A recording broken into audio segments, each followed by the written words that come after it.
আসসালামু আলাইকুম। কেমন আছেন সবাই? আশা করছি সবাই ভালো আছেন। আলহামদুলিল্লাহ আমিও ভালো আছি।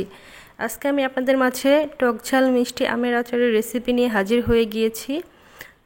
আশা করছি ভিডিওটা ভালো লাগবে। ভিডিওটি যদি ভালো লাগে থাকে অবশ্যই আমার চ্যানেলটাকে সাবস্ক্রাইব করবেন, পাশে থাকা বেল আইকনটা অবশ্যই প্রেস করে দিবেন। আমের আচার তৈরি করার জন্য আমি এখানে নিয়ে নিয়েছি কিছু কাঁচা আম। এখন যেহেতু আমের সিজন আর বেশ কিছুদিন ধরে এই আম পাওয়া যাবে, আপনারা চাইলে রেসিপিটা ট্রাই করতে পারেন। আমগুলোকে আমি ভালোভাবে ধুয়ে প্রথমে এরকম করে কেটে নিয়েছি। এবার এই কাটা আমগুলোকে রোদে শুকিয়ে নিব। আমটা একটু হালকা শুকিয়ে নিলে ভালো হয়, আপনারা চাইলে নাও শুকাতে পারেন। আমটাকে আমি সকালে কেটে দিয়েছি, সারাদিন রোদে শুকিয়েছি এবং বিকালে এখন আচার বানাচ্ছি। আচার বানানোর জন্য আমি চুলায় একটা কড়াই বসিয়ে এখানে পর্যাপ্ত পরিমাণে সরিষার তেল দিয়ে দিয়েছি আর দিয়ে দিচ্ছি হচ্ছে রসুন কুচি। আর এখানে বেশ কিছু মশলা নিয়ে নিয়েছিলাম, দেখতেই পেরেছেন আপনারা। শুকনো মরিচ, গরম মশলা, তারপরে তেজপাতা, তারপরে হচ্ছে পাঁচফোড়ন। তো এই সবগুলো মশলা এবার আমি এই তেলের ভিতরে এক এক করে দিয়ে দিচ্ছি। এই যে পাঁচফোড়ন আর তেজপাতাটা একবারে দিয়ে দিলাম। সবগুলো দিয়ে দেওয়ার পর এবার এগুলোকে একটু হালকা ভেজে নেব। রসুনটাকে একটু হালকা বাদামি রঙের করে নেব। তারপরে এখানে আমি দিয়ে দিব হচ্ছে আম।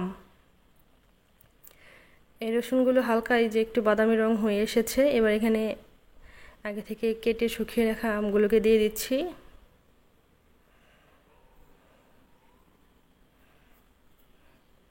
সবগুলো আম দিয়ে দিলাম। দিয়ে এবার সবগুলোকে খুব ভালোভাবে নেড়ে চেড়ে মিশিয়ে দিতে হবে।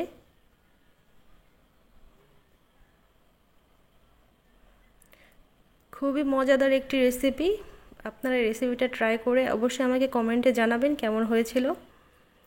একটু নাড়াচাড়া দেওয়ার পর এবার এখানে আমি কিছু মশলা অ্যাড করবো। এখানে নিয়ে নিয়েছি হচ্ছে হলুদের গুঁড়া, মরিচের গুঁড়া, ধনিয়ার গুঁড়া আর হচ্ছে স্বাদ মতো লবণ।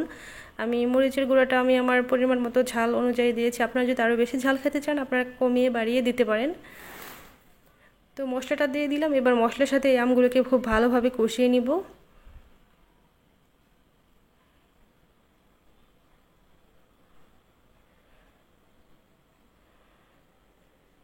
মশলার সাথে আমগুলোকে ভালোভাবে মিশিয়ে দেওয়া হয়ে গিয়েছে আমার, দেখতেই পাচ্ছেন।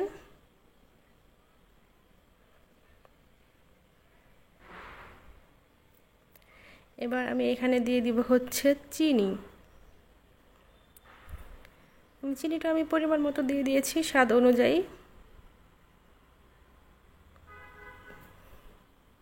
এবার চিনিটাকে দিয়ে খুব ভালোভাবে চিনিটাকে মিশিয়ে দিব। আপনার এখানে গুড়, তারপরে আখের গুড়, খেজুরের গুড়, যার যেরকম ইচ্ছা ওরকম ওগুলো দিয়েই এই আচারটা তৈরি করে নিতে পারবেন।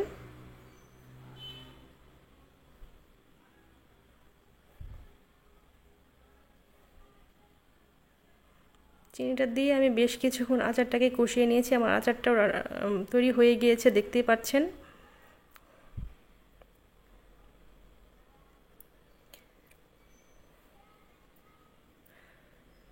আচারটা ফুল তৈরি হয়ে গিয়েছে। এবার হচ্ছে আমি এখানে দিয়ে দিব হচ্ছে ভাজা জিরা এবং পাঁচফোড়ন আর জিরা আমি একত্রিত করে ভেজে একটু গুঁড়া করে নিয়েছি এই যে এই ছেঁচনিটার সাহায্যে।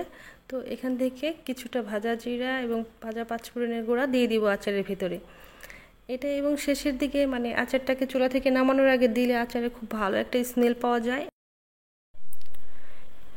এই গুঁড়া মশলাটা দিয়ে এবার একটু নাড়াচাড়া দিয়ে চুলা থেকে আচারটাকে নামিয়ে পরিবেশন করে নেব। আশা করছি রেসিপিটা আপনাদের কাছে ভালো লেগেছে। আমি প্রথমে একটু অল্প করে বানিয়ে নিলাম, যেহেতু আমটা একটু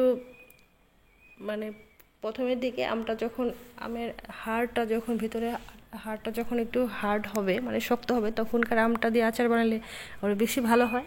এটাতে একটু গলে গলে গিয়েছে, ওগুলো আরও আস্ত থাকতো।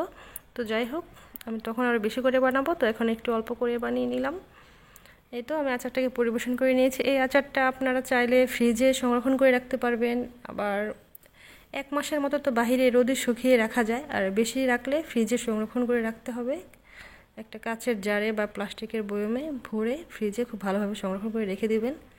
বেশ কিছুদিন সময় ধরে ভালো থাকবে।